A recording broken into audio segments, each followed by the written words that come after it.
Olá, hoje estou no Fiat 500.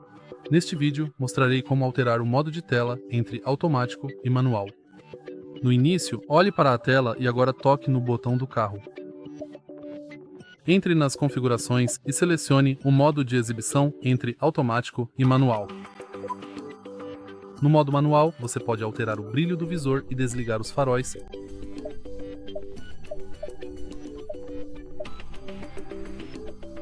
Definir tema, unidades, sinal sonoro da tela sensível ao toque.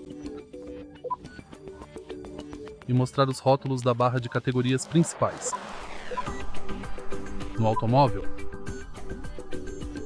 você só pode alterar essas configurações aqui. Se você achou este vídeo útil, por favor, deixe seu like, comente e se inscreva no canal.